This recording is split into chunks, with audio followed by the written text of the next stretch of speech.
First son Hunter Biden is alleged to have had a mole in the FBI who tipped off his Chinese business partners regarding investigations that were being done on them. And I have a lot more on that later, but I just need you guys to know that, this spy was named One Eye. I'm not sure if that's the worst spy name that I've ever heard or the best. President Biden has made federal aid available for a major emergency in Mississippi after tornadoes affected countless families. A former Democrat has called the party a group of old people.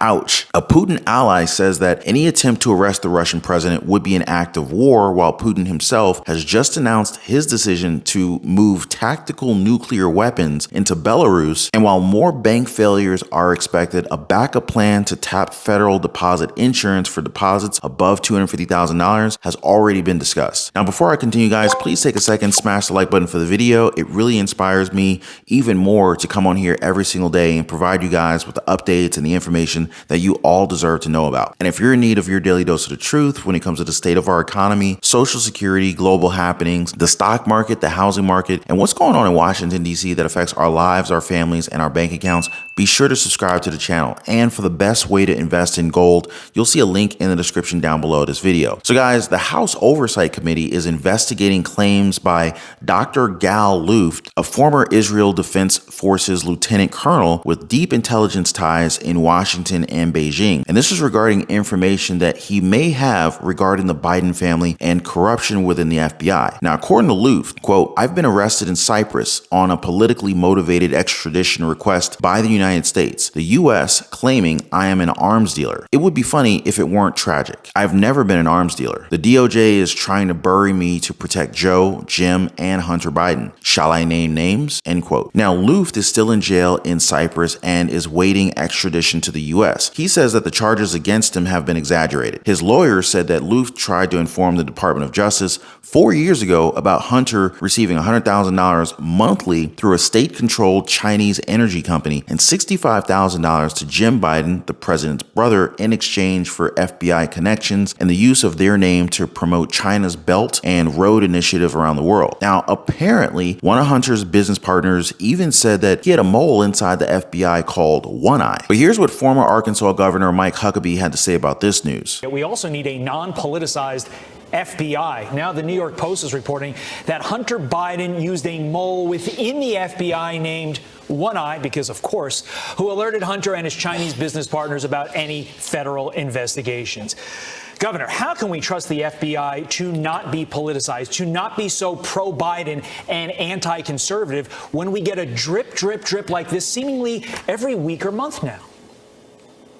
Well, Todd, the truth is we can't trust the FBI anymore, and that's really pathetic, isn't it? I mean, this is an agency we need to have confidence in, and we don't. Man, this is just explosive stuff. So here's my question, though. Will the House Oversight Committee be able to prove that all of this is true? And if so, will those people be actually held accountable? Now, on that note, Dimitri Medvedev, ally of Vladimir Putin and former president of Russia, has said that any attempt to arrest the Russian president will be equal to a declaration of war against the country. Now, as you guys know, the International Criminal Court has already issued a warrant for Putin's arrest, although Russia has already said that they do not recognize the ICC. Now, Medvedev also said this. Представим себе, понятно, что это ситуация, которая не реализуется никогда, да? Но тем не менее, вот представим себе, что она реализовалась.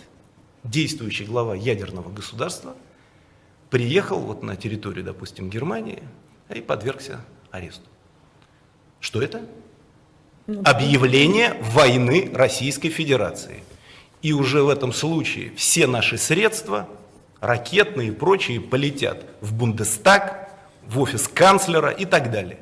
What do you guys think? Will the ICC try and arrest Putin anyway? Now, speaking of the Russian president, he's now announced that he will be stationing tactical nuclear weapons in Belarus, a move that he likened to the United States stationing its weapons in Europe. NATO wasn't very happy with this, and a spokesperson said, quote, "Russia's reference to NATO's nuclear sharing is totally misleading. NATO's allies act with full respect of the international commitments. Russia has consistently broken its arms control commitments, most recently suspending its participation proliferation in the New START treaty, end quote. Now, Russia has insisted that they will not violate their nuclear non-proliferation promises, but the move certainly feels like an obvious provocation of nuclear war. But I'm gonna leave this to you guys. What do you think about that? Now, back here at home, President Biden has declared a major disaster in Mississippi as deadly tornadoes have left almost 30 people dead. Federal aid has been made available to the counties of Carroll, Humphreys, Monroe, Sharkey, areas that were hit the hardest. Now, the assistance being provided gives grants for temporary housing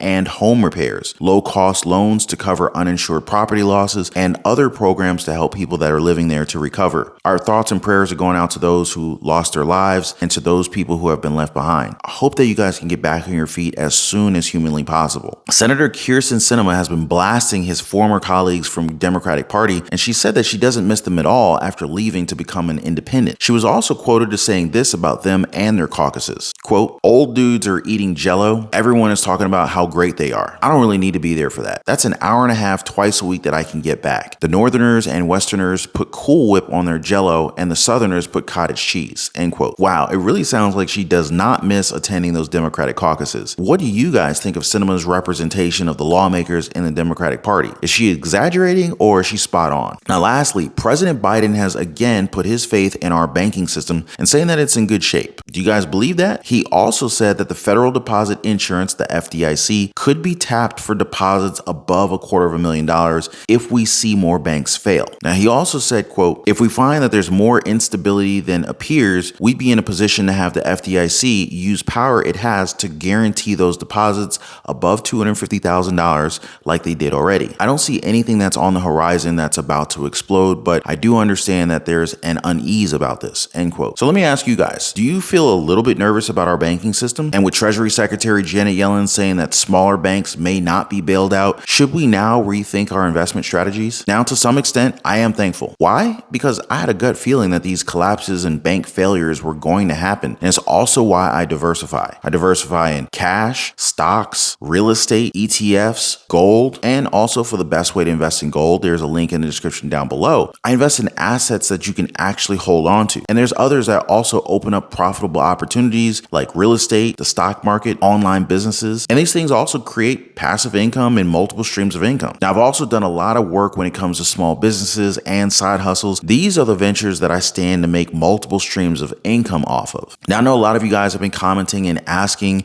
what should you do to improve your cash flow, how to create passive income, how to generate multiple streams of income. Should I invest in gold? Should I invest in cash, stocks? I mean, heck, a lot of people are asking, hey, Ron, should I buy or invest in XRP? And to be honest, it really depends on the person. It's going to vary from person to person, depending on what your goals are, your current financial situation, your objectives, the list goes on. But it's also why I encourage you guys to, feel free to join us over in the Patreon community, because these are the kind of conversations that we have over there. I'll leave a link for you guys in the description down below if you'd like to learn more about that. But remember, the road to financial freedom, it's not easy, but it's also not impossible. So anyway, before I go, don't forget to drop a thumbs up and subscribe for your daily dose of the truth. Appreciate you guys watching. Please be kind to one another, and I'll see you on the next video.